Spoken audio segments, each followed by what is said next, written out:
আচ্ছা বলুন তো, হরিকথা শ্রবণ আগে নাকি হরিনাম জপ আগে? কোনটা করবেন? বুঝতে পারছেন না তো?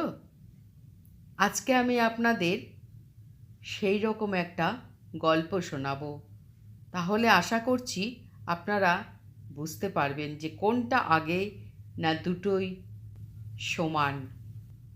হরিনাম করার আগে বা হরিনামের গভীরতা লাভের জন্য হরিকথা শ্রবণ করা অত্যন্ত শ্রেয় এবং অপরিহার্য।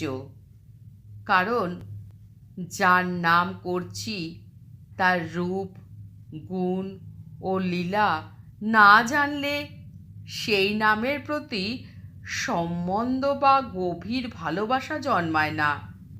প্রেমহীন নাম অনেক সময় অপরাযুক্ত বা যান্ত্রিক হতে পারে।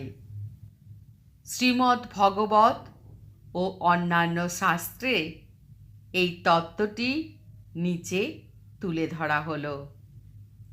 নাম ও কথার নিত্য সম্পর্ক।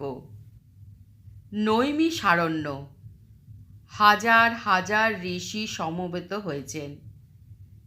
তাদের মনে প্রশ্ন, কলিযুগের মানুষের মুক্তির উপায় কি?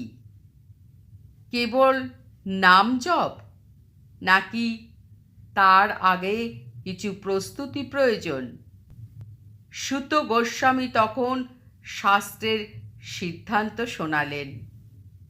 ভক্তির ক্রমধারা, প্রহ্লাদ ও শ্রবণের মহিমা। ঋষিরা প্রশ্ন করলেন, হে সুত, ভক্তির শুরু কোথায়?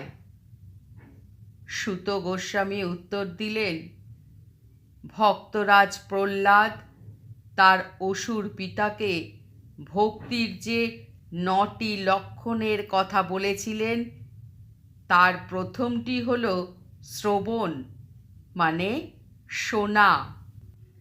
প্রহ্লাদ মহারাজ বললেন, প্রথমে শ্রবণ, তারপর কীর্তন। কেন? মনে করুন আপনি এমন একজনকে ডাকছেন যাকে আপনি চেনেন না। সেই ডাকের মধ্যে কোনো আবেগ থাকবে না।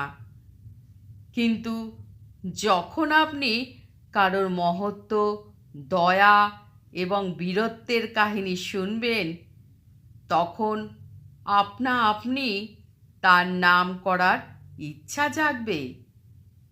তাই শাস্ত্রে বলে, হরি কথা হলো বীজ আর হরি নাম হলো ফল। বীজ না বুনলে যেমন গাছ হয় না, শ্রবণ না করলে কীর্তন বা জপ শুদ্ধ হয় না। পরীক্ষিত মহারাজের অন্তিমকাল জীবন্ত উদাহরণ। সুত গোস্বামী এবার একটি ঘটনা শোনালেন। মহারাজ পরীক্ষিত অভিশপ্ত হয়ে গঙ্গা তীরে বসে আছেন। তার আয়ু মাত্র 7 দিন।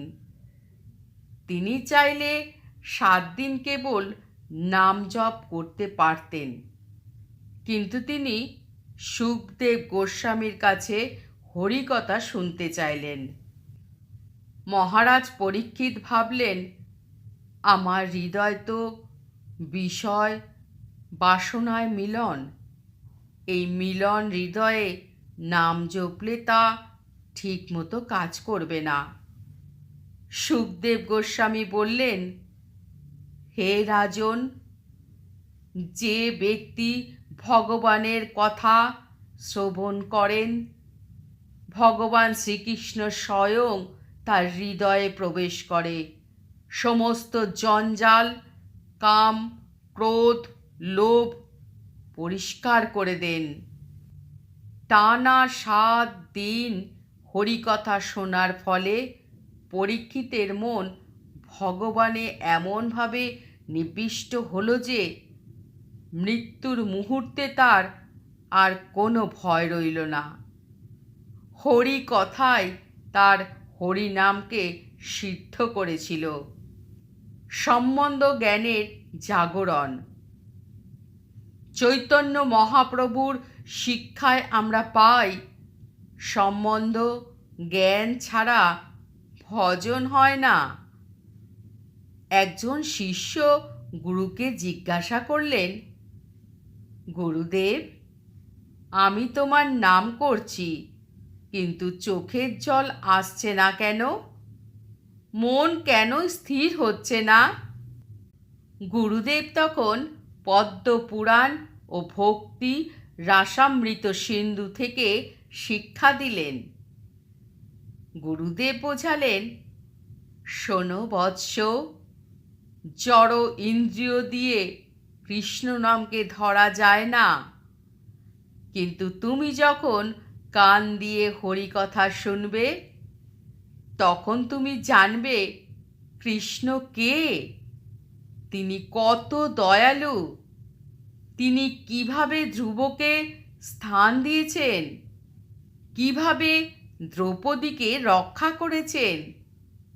এই লীলাগুলো শুনলে তোমার মনে হবে, ওরে, আমার প্রভু এত দয়ালু। তখনই যখন তুমি হরে কৃষ্ণ বা রাধে রাধে বলবে, এই ডাকের মধ্যে প্রাণ থাকবে, তখন নাম আর ঠোঁটে থাকবে না, হৃদয়ে নামবে। গৌড়ীয় বৈষ্ণব আচার্য শ্রীলরূপ গোস্বামী ভক্তির যে সিঁড়ি তৈরি করেছেন, তাতেও নাম জপের আগে হরিকথা শ্রবণকে স্থান দিয়েছেন। আদৌ শ্রদ্ধা, প্রথমে বিশ্বাস জন্মায় কথা শুনে। তৎ সাধুসং, সাধুদের মুখে কৃষ্ণ কথা শোনা, অথ ভজন ক্রিয়া, তারপর নাম জপ বা সাধন শুরু করা। যদি কেউ হরিকথা না শুনেই কেবল নাম করতে থাকেন, তবে অনেক সময় নামাপরাধ হওয়ার সম্ভাবনা থাকে, কারণ তিনি ভগবানের মহিমা জানেন না বলে নামের প্রতি যথার্থ সম্মান প্রদর্শন করতে পারে না।